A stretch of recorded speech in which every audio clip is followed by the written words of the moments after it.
Vietnam et la Tchéquie ont élevé leurs relations bilatérales au niveau de partenariat stratégique à l'occasion de la visite officielle du Premier ministre en Tchéquie.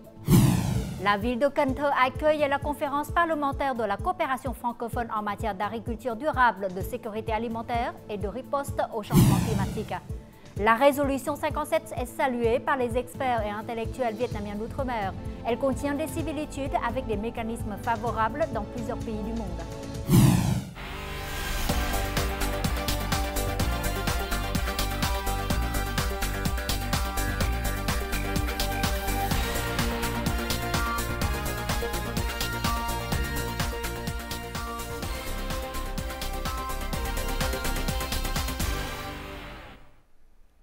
Mesdames et messieurs, bonjour. Merci d'être avec nous dans cette nouvelle édition du Journal francophone.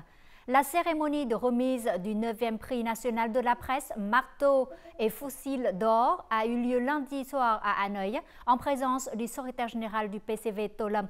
Cet événement coïncide avec les célébrations du 95e anniversaire du Parti communiste du Vietnam. Lors de son discours, To Lâm a souligné l'importance cruciale de la presse révolutionnaire dans le développement du pays. Les œuvres récompensées témoignent non seulement du talent individuel des journalistes, mais aussi de l'engagement collectif de la presse envers la nouvelle ère de l'accession de la nation. Cette édition du prix Marteau et Fossiles d'or 2024 a vu la participation de 2544 œuvres journalistiques. Le jury a décerné 6 prix A, dont un à la Voix du Vietnam pour son travail sur l'innovation institutionnelle. Au total, 86 récompenses ont été distribuées, incluant le prix B, C et les mentions spéciales. Le Vietnam et la Tchéquie sont désormais des partenaires stratégiques l'un de l'autre. Suite à leur entretien lundi à Prague, les premiers ministres Phạm Minh Chính et Petr Fiala ont annoncé l'évaluation des relations bilatérales vietnamo-tchèques au niveau de partenariat stratégique. Cette décision historique s'accompagne d'engagements concrets dans plusieurs secteurs clés. Les deux pays prévoient notamment de renforcer leur coopération dans les domaines des énergies renouvelables, de l'innovation numérique et de l'industrie automobile. Le Vietnam a également sollicité le soutien de Prague pour la ratification de l'accord sur la protection des investissements entre l'Union européenne et le Vietnam, OVIPA, et la levée du carton jaune européen sur ses exportations de produits de la mer. Et dans le cadre de sa visite officielle, le Premier ministre Phạm Minh Chính a également eu des entrevues fructueuses avec le président tchèque Petr Pavel et le président du Sénat Miloš Vystrčil.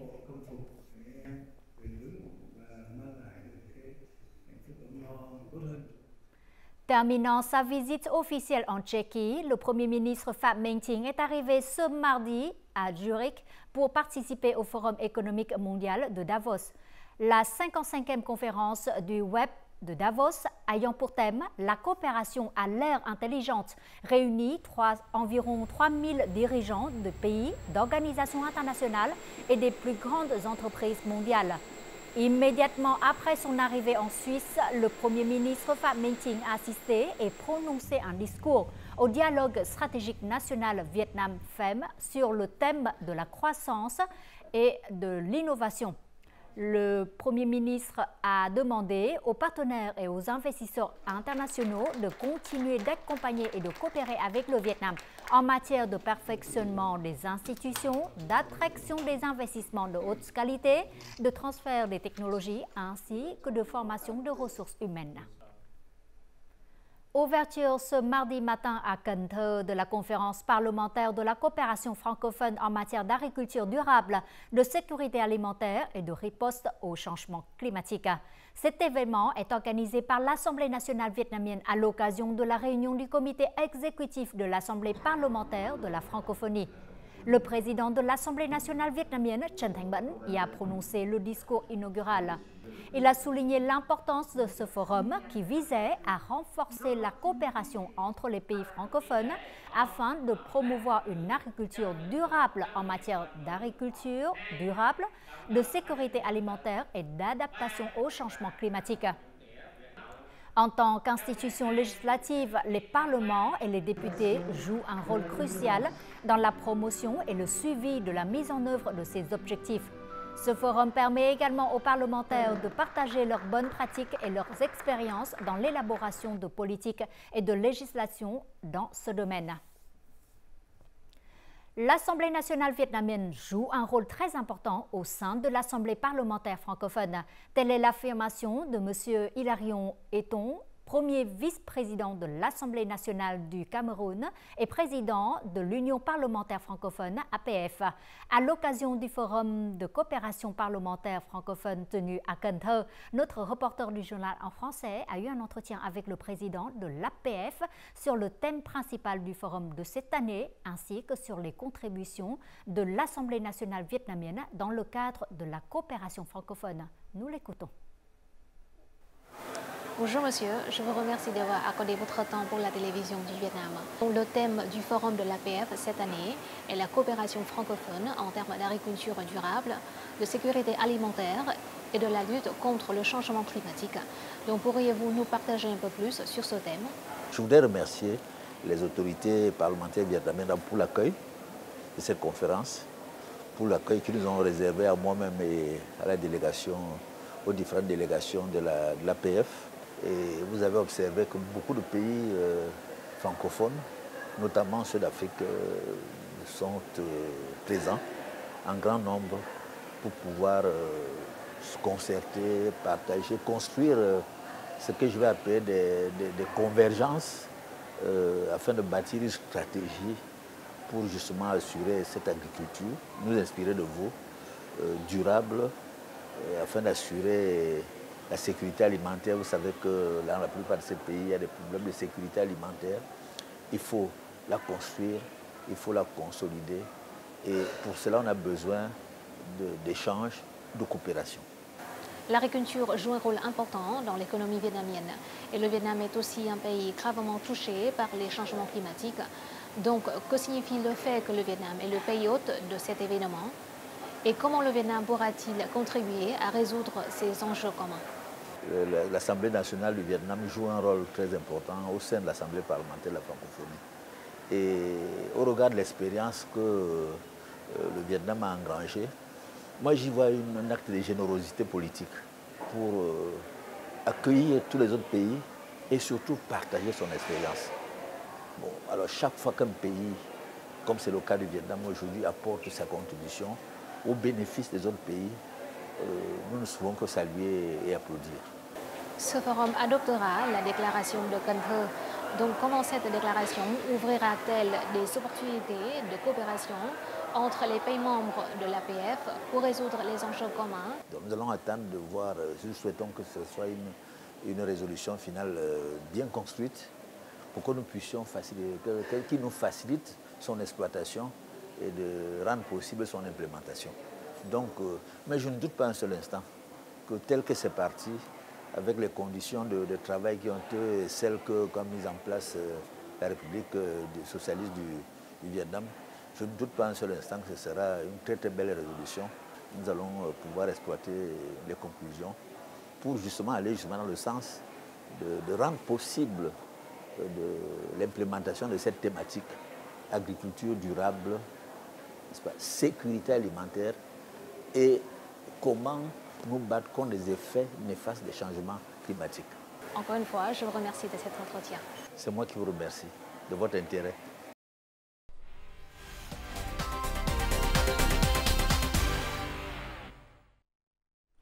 Continuons avec les informations économiques. Les transferts de fonds en 2024 ont atteint plus de 16 milliards de dollars, ce qui représente un vrai record. Environ 60% des transferts de fonds ont été destinés à Ho Chi Minh Ville. Les transferts de fonds continuent de croître fortement, démontrant la confiance des Vietnamiens résidant à l'étranger dans la situation macroéconomique stable et dans l'environnement d'investissement et d'affaires favorable du pays. En 2024, Vietinbank a reçu près de 2 milliards de dollars de transferts de fonds, soit 12% du total des transferts de fonds envoyés dans le pays. Et la plupart de ces devises étrangères ont été converties en dong vietnamiens par les particuliers ou déposées à Vietinbank. 90% des transferts de fonds envoyés via Vietinbank sont convertis en Vietnam Dong puis épargnés en Vietnam Dong pour générer des intérêts. Il s'agit donc d'une source importante de devises étrangères pour les activités de change de la banque. En 2024, la source des transferts de fonds a changé. Les transferts de fonds proviennent principalement des régions asiatiques, comme la REP de Corée et le Japon, viennent ensuite les États-Unis. Le nombre de Vietnamiens travaillant à l'étranger a considérablement augmenté ces dernières années. En raison de la guerre et des conflits politiques, les transferts de fonds en provenance d'Europe ont enregistré une baisse. Les transferts de fonds en provenance d'Afrique ont augmenté. Le Vietnam développe de plus en plus de coopération commerciale avec l'Afrique.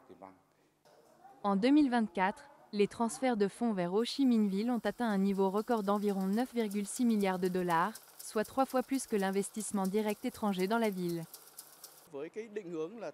Les transferts de fonds aident les gens à disposer des ressources nécessaires pour investir, faire des affaires ou rénover leur maison. Il s'agit d'une ressource importante qui contribue à stimuler l'économie de la population et de la ville. Ces dernières années, les transferts de fonds vers le Vietnam ont créé une source très importante de devises étrangères pour les banques, contribuant à équilibrer les capitaux de prêt en devises étrangères, à stabiliser les taux de change et à contribuer à la croissance. Près de 600 000 scientifiques et experts vietnamiens travaillent actuellement dans plusieurs pays du monde, ayant les sciences-technologies les plus avancées. La promulgation par le Politburo de la résolution 57 a été saluée par les experts et intellectuels vietnamiens d'outre-mer qui estiment qu'elle créera un nouvel élan pour le développement de la science, technologie et de l'innovation du Vietnam.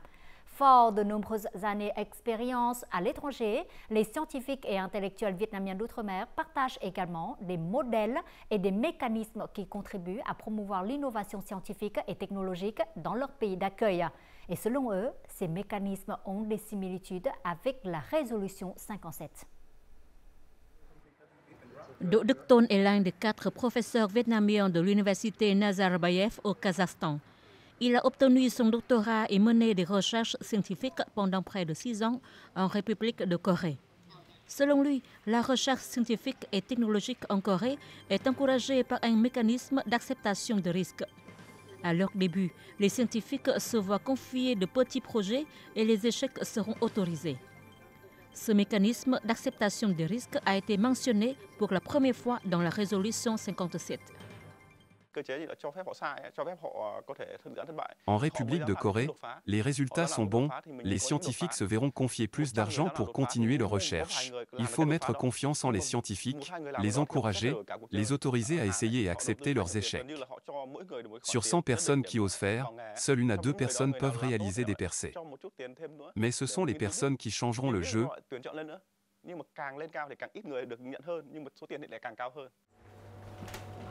Le professeur Phạm Đình Trí a mené des recherches scientifiques et enseigné dans des universités en Australie, aux États-Unis, en Allemagne, en Suisse et maintenant au Kazakhstan. Selon lui, aux États-Unis et en Suisse, il existe des mécanismes pour encourager les scientifiques à trouver eux-mêmes des financements auprès des entreprises.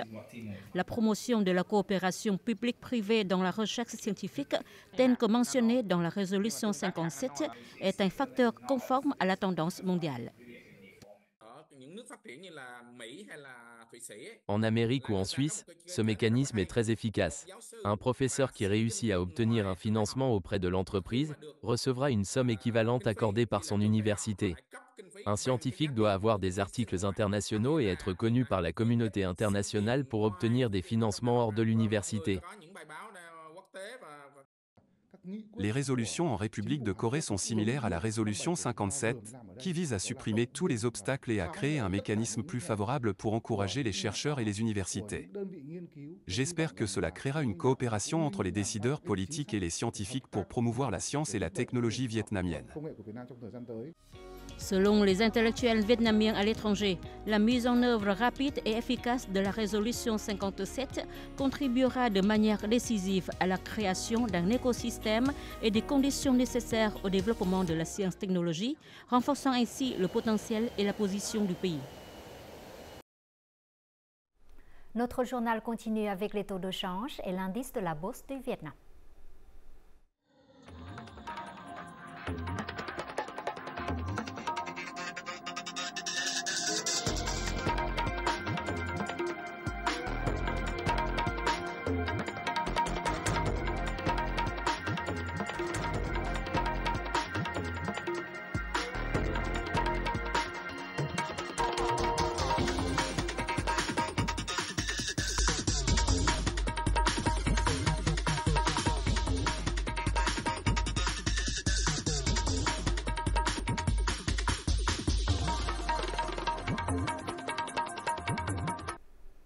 L'aéroport international de Tân Sơn Nhất commence à entrer dans la haute saison des voyages pour le nouvel an lunaire 2025.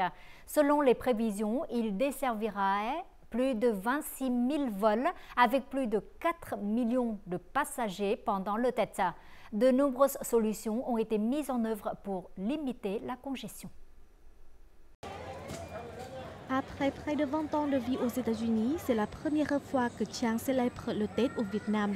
Lorsqu'elle a atterri à l'aéroport, elle n'a pas eu à attendre trop longtemps. Grâce au système automatique et au soutien du personnel de l'aéroport, elle a rapidement pu retrouver sa famille. Les aéroports sont généralement très fréquentés à l'approche du TET, mais grâce à l'aide du personnel de l'aéroport, nous n'avons pas eu à attendre longtemps. J'habite actuellement au Canada. Je vis loin du pays depuis 8 ans. Je suis très heureuse de rentrer au Vietnam à temps pour le TET de cette année. La sécurité à l'aéroport est vraiment très bonne. Ces jours-ci, l'aéroport de Tân Sơn Nhất dessert en moyenne 800 vols par jour. Par rapport à la même période du TET 2024, le nombre de vols a augmenté de plus de 6% et le nombre de passagers a augmenté de plus de 5%. Dans un contexte d'infrastructure portuaire limitée, cette unité se concentre sur l'optimisation des processus opérationnels de manière flexible pour améliorer la capacité grâce à la transformation numérique. Nous avons organisé le fonctionnement du Centre de coordination des opérations de la OCC, qui est le cœur de toutes les opérations aéroportuaires. Ce centre prend les principales décisions de coordination pour toutes les activités ici. Afin de répondre à la demande de voyage des passagers pendant les jours de pointe, l'aéroport international de Tân Sơn Nhất a ajusté les paramètres, annoncé des heures de décollage et d'atterrissage pour certaines plages horaires à 48 vols pendant la journée et 46 vols pendant la nuit. Du 21 janvier au 9 février, les compagnies aériennes pourront augmenter la capacité de 18%. En outre, l'aéroport exige également que tous les prestataires de services non aéronautiques, les compagnies de taxi, les voitures technologiques et les prestataires de services s'engagent à garantir la qualité du service. Les violentes tempêtes et inondations de l'année dernière ont dévasté les producteurs de fleurs et de plantes ornementales dans de nombreuses zones de culture clés à travers le pays. Les conditions météorologiques défavorables ont augmenté le coût de la culture des fleurs. Alors, comment le prix des fleurs et des plantes ornementales va-t-il fluctuer pendant ces vacances du TET? La réponse dans le reportage qui suit. Chaque année, Monsieur le cultive des variétés de lys dans ce jardin de 1,5 hectare. Cependant, cette année, sa surface de culture de lys a diminué de près des 2 tiers. Il a décidé de planter plus d'œillets et de dahlias. L'année dernière, la tempête numéro 3 a endommagé l'ensemble de son jardin de fleurs du TET.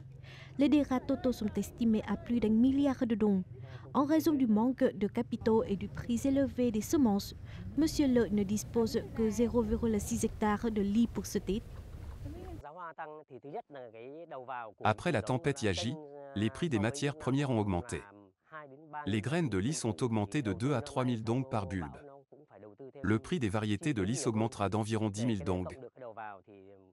La tempête Yagi a causé de lourds dégâts dans les zones de culture de fleurs de pêche et de kumquat.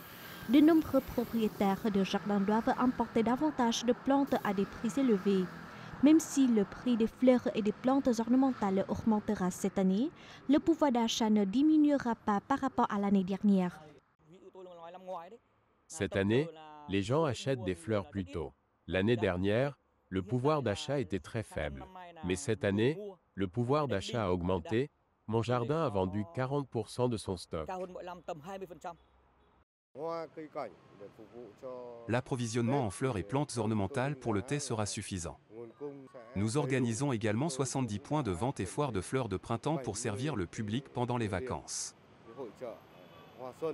Selon le service de l'agriculture et du développement rural de Hanoï, les jardiniers et les fleuristes se sont associés à d'autres régions pour importer diverses fleurs. Des fleurs importées supplémentaires contribueront à diversifier l'offre pour le marché du thé 2025. Une semaine avant l'arrivée du Nouvel An lunaire du Serpent, le programme du pays natal 2025 a récemment été organisé à Tokyo, au Japon, dans un espace culturel imprégné de l'identité traditionnelle vietnamienne. La cérémonie a attiré la participation de nombreux Vietnamiens vivant, étudiants et travaillant dans de nombreuses localités du Japon, ainsi que des amis japonais. Présent à la soirée, l'ambassadeur Phạm Quang Hieu a affirmé que la communauté vietnamienne, nombreuse de 600 000 personnes, était actuellement la deuxième plus grande communauté étrangère au Japon. Cet événement à Tokyo donne le coup d'envoi à la série d'activités en célébration du Nouvel An lunaire au Japon.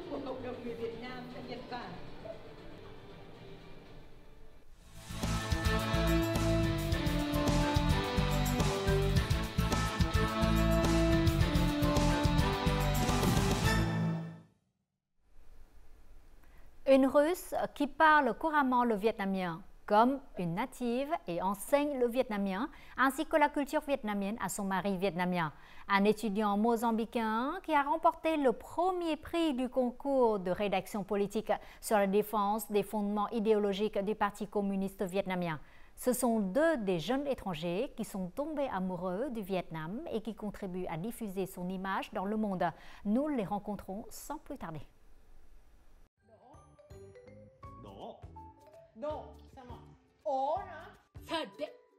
Scène insolite, une épouse russe enseigne le vietnamien à son mari vietnamien.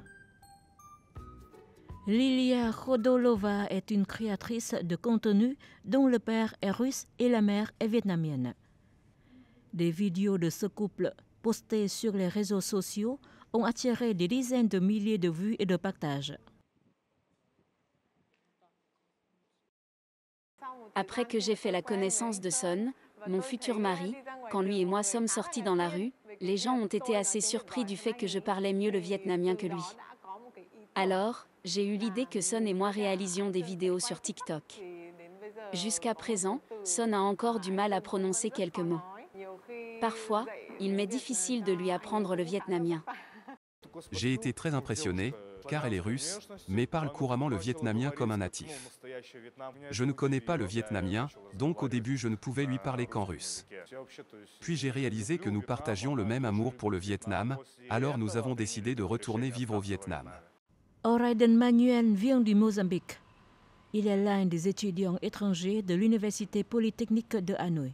Son admiration du Vietnam réside non seulement dans la culture, mais aussi dans l'histoire héroïque du pays.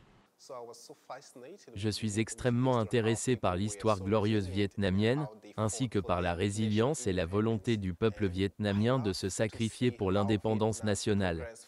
J'ai étudié le développement du Vietnam de 1975 à aujourd'hui.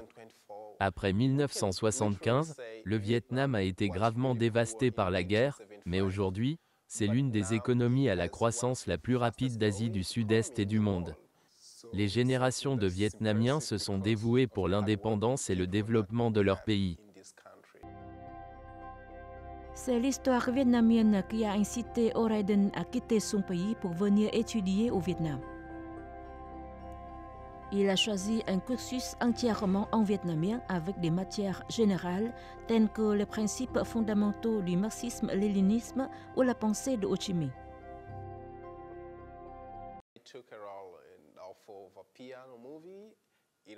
J'ai eu la chance de jouer un rôle dans le film Le Péché, le feu et le piano.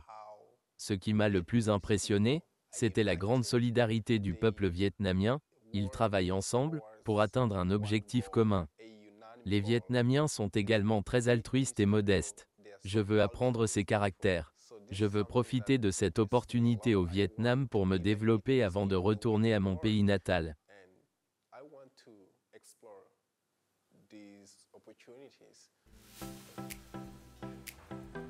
Lilia et Son ont eu l'occasion de découvrir à la fois les cultures vietnamiennes et russes. Leurs vidéos comparent souvent les similitudes et les différences dans les choses les plus simples de la vie en Russie et au Vietnam. Chaque fois que mes amis biélorusses viennent chez nous, Ils sont toujours surpris par l'existence d'un autel familial avec de nombreuses offrandes dessus. Je leur ai expliqué que le culte ancestral était une coutume vietnamienne. Au début, ils ne le savaient pas, j'ai dû leur expliquer qu'avant de manger, ils devaient prier pour obtenir des bénédictions. Je veux transmettre à mes amis et à mes spectateurs russes les traditions, l'origine et l'histoire du Vietnam afin qu'ils puissent comprendre et aimer davantage le Vietnam. J'essaie de parler de tout ce qui se passe en Russie, y compris la cuisine, la culture, l'éducation des enfants et même des opinions sur la beauté en Russie. Je veux faire découvrir aux Vietnamiens la beauté de la Russie. O'Riordan partage activement des images du Vietnam sur les réseaux sociaux, aidant ainsi de nombreux amis internationaux à se faire une image du Vietnam.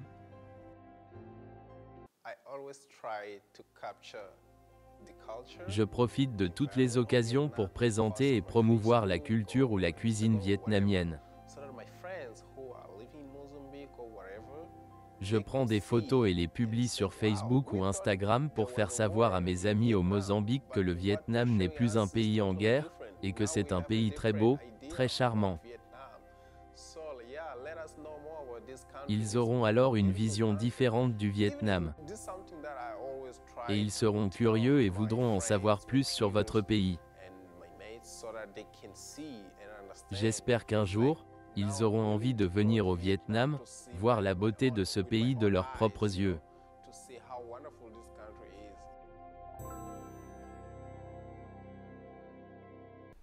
Voyons tout de suite les prévisions météo dans les principales villes du Vietnam pour demain.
Les informations sur la météo ont clôturé notre journal. Merci pour votre fidélité. Au revoir et à la prochaine.